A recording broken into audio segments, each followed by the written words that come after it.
Hey Anchored, how are you? I miss you. I feel like it has been so long since we've seen you guys. Okay, well, it's only been like a week and a half, but you know, when you're in quarantine, it really feels like forever. So about being in quarantine. So next week, our goal is to be in person, right? That's where we want to hang out. Being in person is what we want to do. We want to be around you guys, have fun, but we don't know. We don't know what that's going to look like. We don't know what's going to change from week to week. So like always, watch Instagram, watch your stories, watch the touch base texting that you're getting on Tuesdays that will keep you informed as to where we're going to meet. And fingers crossed, it is in person next week. Now that being said, I want to give a disclaimer about that. So from now until at least the foreseeable future, what's going to be expected is that we have masks and that we're doing the 6 feet and that we have some sanitizer, that we're just doing the right thing. We might not love wearing those masks and being that far apart while we're hanging out together, because it is kind of weird. But the thing is, to do what's right for the best interest of others, that's just what we need to do. It keeps us safe, it keeps you safe, it keeps our family safe. It's just the right thing to do. So from now until until the foreseeable future, we're gonna have masks with us and be wearing them so that we can be safe. Otherwise, here's the kicker, we might have to be online. That just might have to be what happens. So, but I can tell you this, Paul, myself, the other leaders, we're working really hard to make that online experience engaging and fun and exciting and something that you'll want to watch, because building your authentic relationship with Jesus is really what this is all about. Building relationships with the people around you and then learning who Jesus is and how he relates to your life. So it's super important. One of those things that's really important is worship. And we were going to try to add a video into this each week so that you could build your playlist. And right now we're having technical difficulties and that just isn't working. So for now, how we're going to help you build your playlist so that you could spend some time with Jesus and some worship, we're going to be putting that on Instagram each week so that you can learn a new song, hopefully, and add it if you like it. And if you don't, move on, wait till next week to find another song. So up next, you will get to hear from our series. You'll get to hear about the Explained, and it really just is going to help you to read the Bible and make it relatable to yourself, because that's what's important, right? Stay tuned after the video. You're going to have the next episode of Live with Paul and Rachel, and as always, you are loved.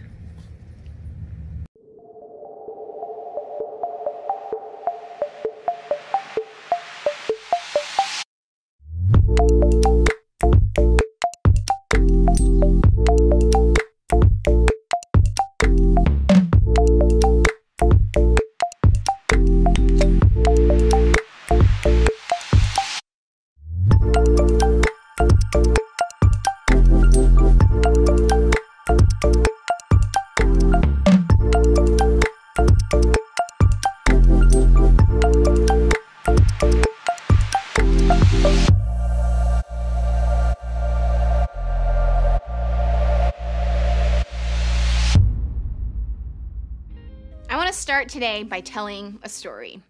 Back in the day, a guy and a girl from 2 different tribes of people got married. At their wedding reception, the groom told a riddle to some guys from the bride's town and made a bet with them that they couldn't solve it. So the guys went to the bride and asked for a favor, saying, "Hey, I know y'all just got married, but we need you to get your guy to give us the answer to this riddle and then tell it to us. And if you don't, we're gonna kill you and your parents. Got it?" So the bride begged her husband for the answer, and he caved. She passes the intel to her hometown bros. They solved the riddle and they won the bet. Now the groom was unhappy about this. He lost his temper, killed a bunch of their people, and then left town. The bride's dad is like, "Wow, that was the worst wedding reception ever." He assumes the groom is gone for good, so he gives his daughter to be married to somebody else. But after a little time passes, the groom comes back and he asks his wife's dad, "Hey, where's my wife?" The dad's like, I thought you were gone, so I gave her to be married to someone else." "Why don't you marry her younger sister? She's more prettier anyways." The groom is like, no. And so again, the groom flips out. He captures a bunch of foxes and lights their tails on fire. I mean, can someone say animal cruelty? The foxes run around like their tails are on fire, because they are. And in the process, they start a wildfire that burns down a bunch of the grain, vineyards, and the olive groves in town. Now here's what's crazy. This story is in the Bible. It doesn't read exactly the same way that I told it, but the basic plot is there.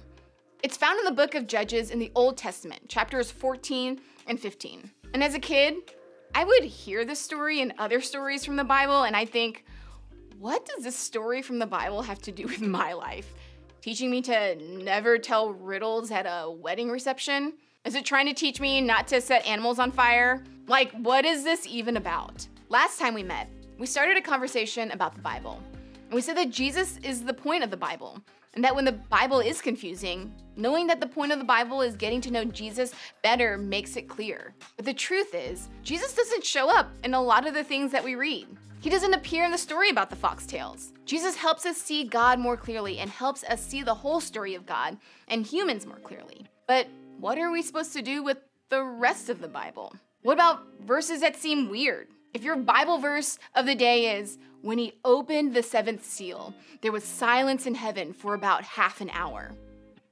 What are you supposed to do with that? Stories that seem crazy, with talking donkeys and voices coming out of fire. Commands that don't make sense. There's a command in Leviticus for people not to wear clothes that are made out of 2 different kinds of material. So if you're wearing a cotton polyester blend, you're in trouble, right? Wait, that doesn't seem right at all. The point is, sometimes there's a disconnect between what we're told about the Bible and what we actually experience when we read it. We're told that the Bible can change us, help us, and guide us. But when we take the time to read it ourselves, it can actually be quite confusing. And how can something confusing change us, help us, and guide us? Is there something that we're missing?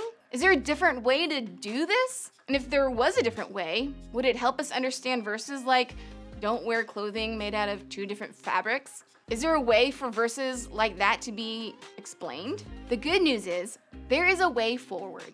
And understanding that the Bible is and what it's meant to be helps us to get the Bible in a way maybe we haven't been able to before. So let's start with the basics. There are 2 halves of the Bible. The Old Testament, also known as the Hebrew Scriptures, and the New Testament. The Old Testament is the Jewish Bible and it's pre-Jesus. The New Testament includes Jesus' life and the start of the church after Jesus died and came back to life. But within these 2 parts, there's a lot going on. It's a big book, and in fact, it's not a book at all. Here's what I mean. The Bible is actually 66 different documents and documents of different types that got put all together. There are poetry books and books that include laws given to the people of Israel. There are books the people of Israel wrote of their history and wisdom books, books containing a lot of advice. There are letters, lots of letters written to different people in different parts of the world. And they are all wrapped up into one big book. To better understand this, I want you to think about the words you have to read in your regular life. And hold on, I can show you. So I've got all different kinds of books here. We've got like a history book that maybe you have to, read in your, AP history class. We've got like some sort of instruction manual teaching you how to do something. Maybe when you were growing up, you were really into comics. So you've got that, a whole booklet of all the texts that you've received in your life, all wrapped up in this nice little notebook here. Just, self-help books that, that people have given you as gifts on Christmas that you just haven't really had the time to read. Something fun, something enjoyable that you like to read. And then just a book of just poetry and literature that's bounded up in nice gold foil there, right? Now imagine them all these books just being mashed together and we put this cover all around them. And this represents the story of everything. Like this is your whole life as a book. Yikes. I mean, it's kind of true, right? A big part of your life is in here, but it's also not all the same. Like what if someone opened up this giant book to the part where it was originally like your history textbook and was like, oh wow, obviously the Civil War played a really important part in this person's life, right? And everything is just starting to fall apart right now, because that also happens in life too. Or what if somebody read the text and thought that that was the history of your life, or some really bad poetry that was put together? Or, and this is scary, what if they read the whole thing from front to back and assumed it was all in chronological order. Maybe they would assume you were born during the American Revolution, grew up during Shakespeare's time, and lived through the invention of cell phones. I know this is all really silly, but here's what I'm getting at. We do this to the Bible all the time because all the documents have one big cover around them and we call them the Bible. People get confused and believe it's all the same, or it's all in order, or every single piece of it is meant to be read in the same way, and it's confusing. When we read the Bible without understanding we're actually reading one of 66 different documents, we're missing one hugely important piece of scripture. We're missing context. Sometimes it's helpful for me to think of it this way. I'm not reading the Bible, I'm reading a document found in the Bible. I'm not reading a book, I'm reading a letter written to a specific group of people living in the first century, or pieces of wise advice a father wrote down for his son, or a history book recording everything that happened, or a song written to God by someone who knew him well, or an eyewitness account of someone who actually hung out with Jesus. Context matters. It changes how we read everything. So we are gonna look at two passages, and the first is from 2 Timothy. This is what we know. It's called 2 Timothy because it was the second letter written to a guy named Timothy. The Apostle Paul, a mentor who was a close friend to Timothy, was the one who wrote it. Timothy was a pastor of a church in Ephesus, a church full of people who were struggling with all kinds of things. And this is what Paul writes. Only Luke is with me. Bring Mark with you when you come, for he will be helpful to me in my ministry. I sent Tychicus to Ephesus. When you come, be sure to bring the coat I left with Carpus at Troas. Also bring my books, and especially my papers. Context makes this make sense.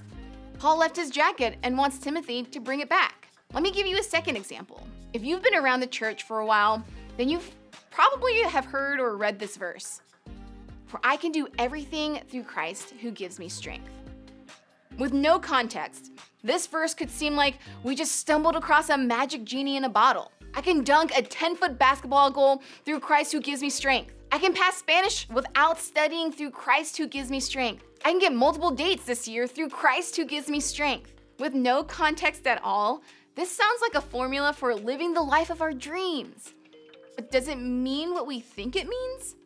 Here, context helps. This was also a letter written by the Apostle Paul, but this time to an entire church.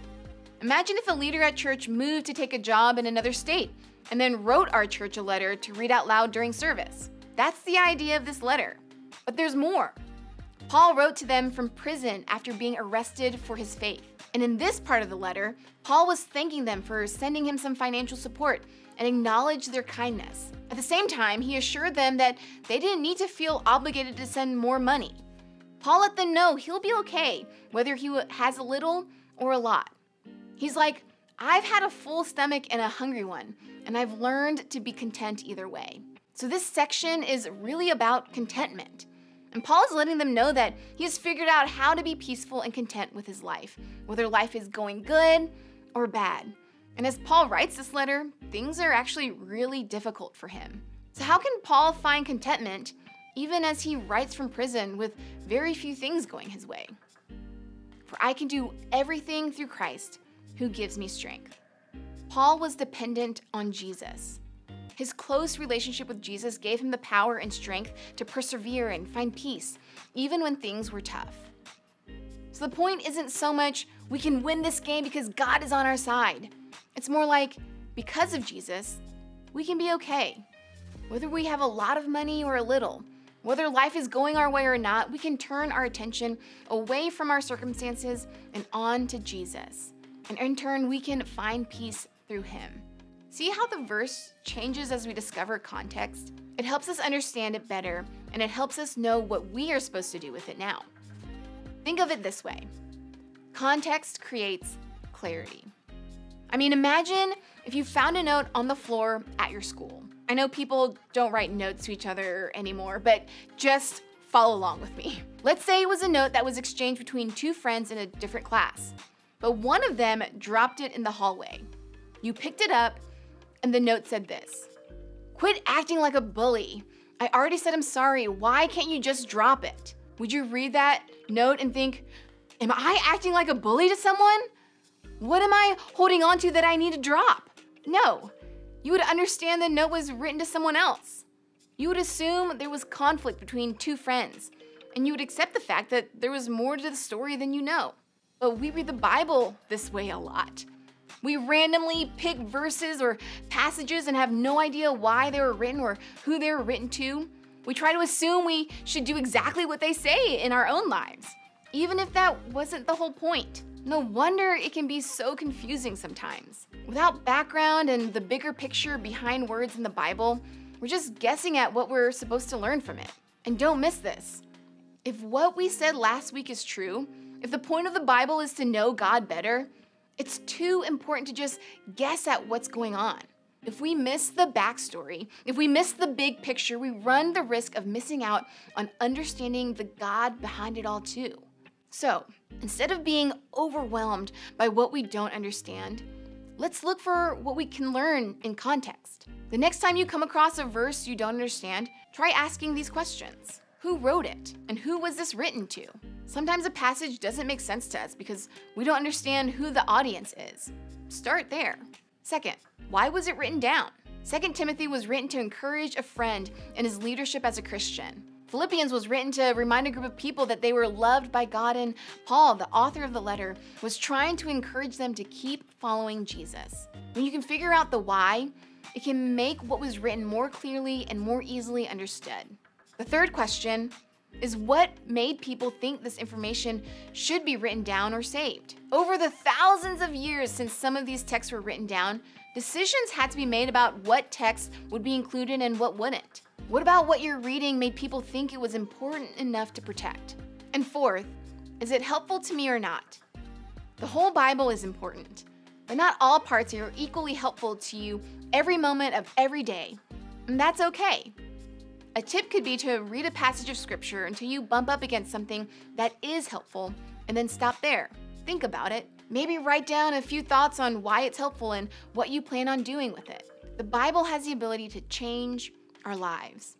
But sometimes getting to the part that can be life-changing takes more than just closing our eyes, opening to a page, and reading the first words we see. So what if you and I made a decision to quit looking at the Bible with all kinds of confusion and start looking at it with courage instead? Instead of us throwing up our hands and giving up because the Bible doesn't make sense, what if we approached it with curiosity and put in the effort to discover why things were written?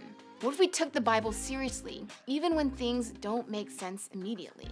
Context creates clarity, and clarity helps us discover why what was written down, and how it's helpful to our lives right now. And as we discover what's helpful, we become people who are changed for the better.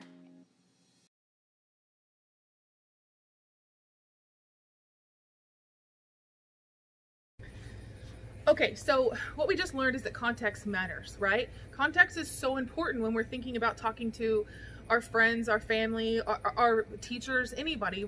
Context matters, and it makes our relationships and our conversations so different. So me, for example, I will tell you something that happened this week. So I got a text message, and based on that information, I reacted. My emotions got involved, and then I messaged somebody else based on that text that I got, thinking I was doing the right thing. I thought that's what was going on. What I didn't do was ask more questions. I didn't get more context, and I didn't get the clarity that I needed. And later I ended up finding out that the person that I had all along was actually the wrong person, and it was the wrong information. So then I had to go back, and I had to go to that person and re-explain what happened. And that's just embarrassing, right? And had I have asked those questions, I would have got the clarity that I needed, and I would have moved forward with the right emotions and reactions, and I would have responded in the right way. Well, the thing is, if context is so important, then it should matter with our relationship with Jesus too, right? Because he's the most important relationship that we have. And so how do we have that relationship with Jesus? Well, we can learn about his life in the Bible. We can read those personal accounts that people have written. And so what's important is when we're reading the Bible, when we're reading that scripture, that we don't get stuck on a text, that we don't get stuck on one scripture and then act and respond based on that one little text. Where if we had some more clarity, if we had some more information, we might look at that scripture just a little bit different, and we might respond a little bit differently. So Like, think about like what you're wearing. Like, having two different materials, that's so strange, right? But if we get more clarity, we know how to respond and react. So when you're reading these scriptures, or when you're talking to people, think about the who, the what, the where, when, and why, and then ask yourself, what can I learn from that personally? What can I learn about Jesus? And what can I learn about the people around me? Because that is going to help you respond differently, and maybe you won't have to go back and say you're sorry.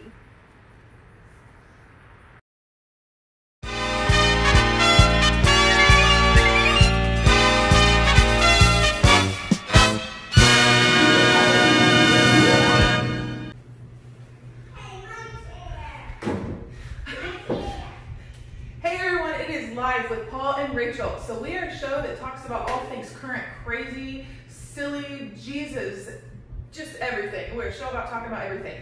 So what we are doing is we are interviewing people in the community. We want to get to know the why and the how and just the who we're hanging out with, right? So the first people that we want to interview are the people that we're hanging out with the most, which is our anchored crew, right?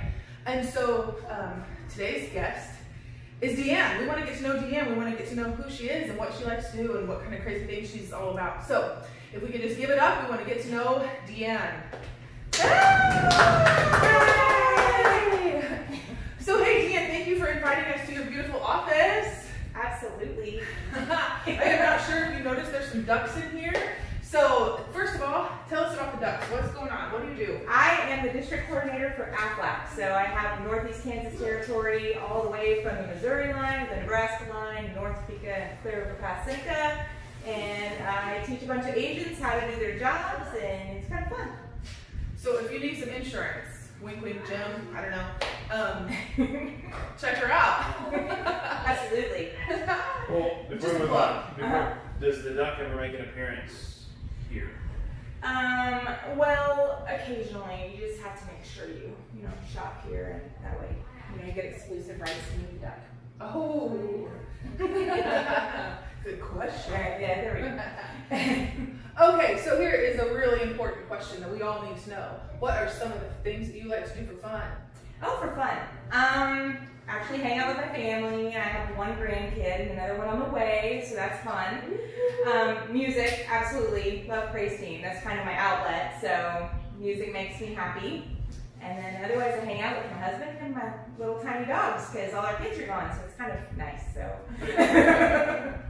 love the kids, but love to have them gone. Yes, very much. Okay, another important question is, what is your favorite fast food chain or restaurant in general? Ooh. Well, I worked for McDonald's for 10 years. But as you know, I love their food and all, but it's kind of nice to change it up. So right now, my current favorite is Jake's Steakhouse in St. Joe. It's pretty yum.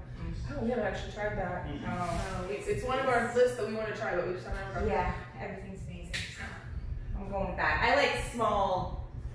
I'm not into like not big chains as chains. much. Yeah, I like homegrown stuff. I like it.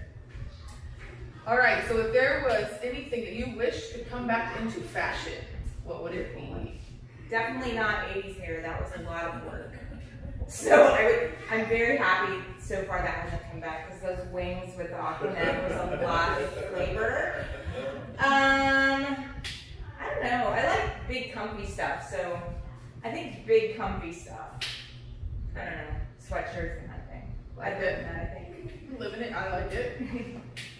All right, so what is the next place on your travel bucket list and why? Ooh, well, this is our 30th anniversary. Ooh. But yes, COVID, there's not a whole lot of vacationing going on. I think our next, we like to cruise, so I think our next thing will be like maybe East Coast cruising, like Boston, New York, that kind of way, because we've never been that way. I thought that'd be pretty. Yeah. Cruise in the fall. Yeah, So that hopefully would be that'll happen. awesome. That would be very cool. All right, so what would you say is your most prized possession and why? Oh. I'm probably going to say my kids are going to get upset, but my 3-pound dog is pretty amazing. Probably Bella. Shout out to Bella. Kids are default. My 3-pound Yorkie. Oh, the Yorkies are so cute. Well, here's one we'll try the kids back in. What is your favorite family tradition? Ooh. Christmas, we do matching pajamas every year, and just having everybody back is my favorite tradition. We kind of mix it up every year, but probably Christmas. Very cool. Same. So on the family side of it, what's the best piece of advice a family member has given you? It's funny because I've probably said this to my kids a million times. When they say it back to you, it's like, oh yeah. 24-hour cooling off period. It's huge because you always tend to like react. But I always taught them to take 24 hours before they react. And so when I'm in that situation, one of them is like, you know, you always tell me. And so, Very 24-hour cooling off Very period. good piece of advice. What is the most important holiday you spend with your family? And why? Probably back to Christmas. Also, we try to do a family vacation every year, so I guess that would revolve. But family vacation is kind of a holiday for me, I think. Yeah. So, yeah, memories. What makes you proud of your family?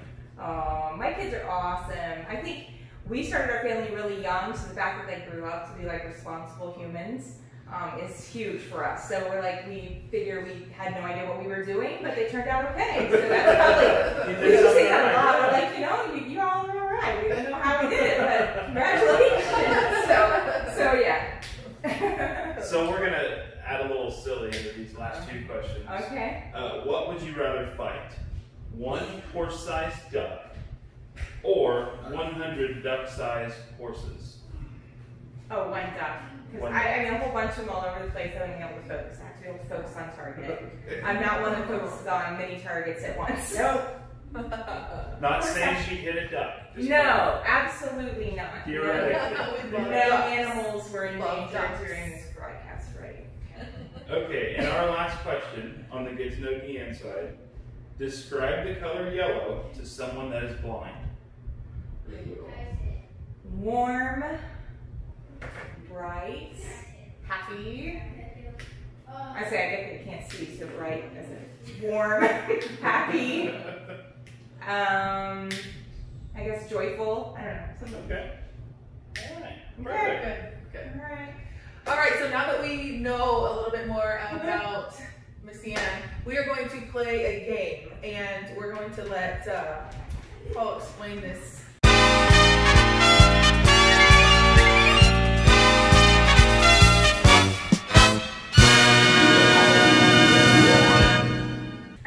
So what I have here is a list of 10 situations.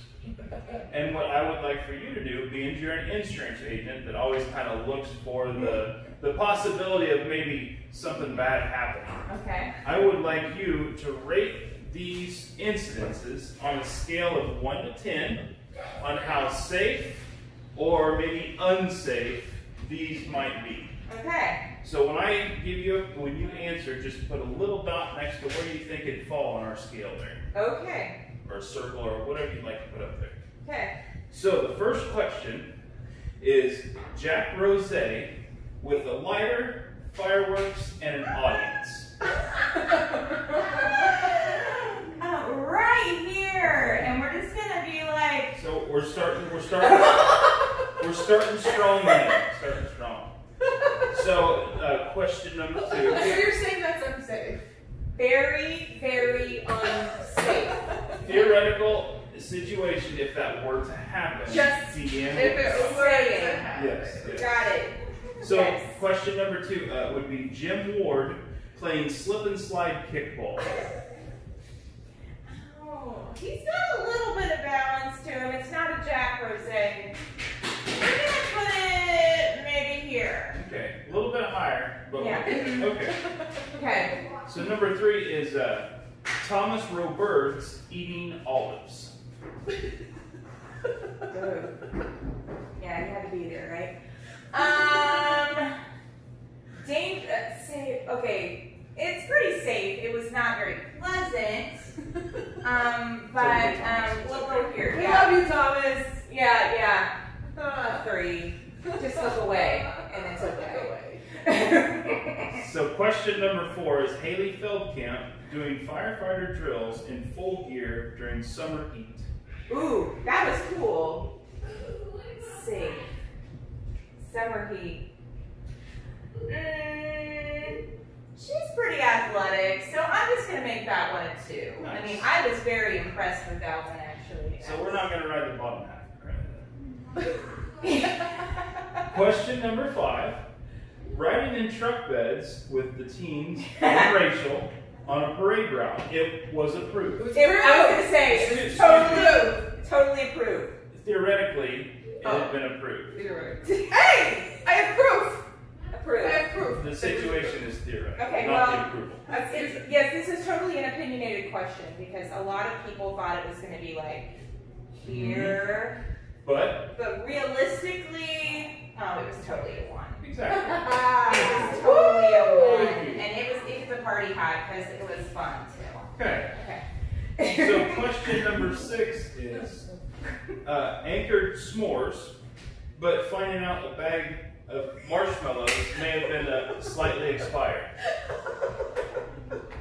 Okay, well, the only reason, Disclaimer. I was going to say, it was doctor approved. So, And it only happened once. only And it once. was fixed. And it was I mean, fixed. if it wasn't doctor approved, I would be like down here. But being that it was doctor approved and no one got sick that I'm aware of, I'm gonna maybe go 4. Okay. Okay. All right, and we're just gonna doctor approved. So then question number 9 would be, I think it was penicillin in this class. Anyway, go ahead. Sorry. what would you say the risk factor would be what would you say the risk factor would be with Paul and Rachel being in charge of the student ministry? Ooh. No. Absolutely up here. You guys are the bomb. You guys are the bomb. They have good judgment. They let them have a little fun, but they rein them back in. So you guys are good. And you guys are good. So question number next. I lost my number count. Finding a broken water spigot with flowing water at the church from a failed prank. Well, we're gonna go with 6, but it was able to get fixed. So we're just gonna put some dollar signs there because if it hadn't got fixed, it could have been very costly. Not like extremely unsafe, but you know. So, second to last question. Maintaining the recommended CDC guidelines for social distancing while hanging out with anchored youth. Okay, I think it's safe. I mean, we're gonna go up here with this because everybody understands the rules, and I think we've been able to have fun, but yet everybody understands that there's public rules, and kids are pretty responsible. So I'm pretty happy with that. Perfect. And the very last question.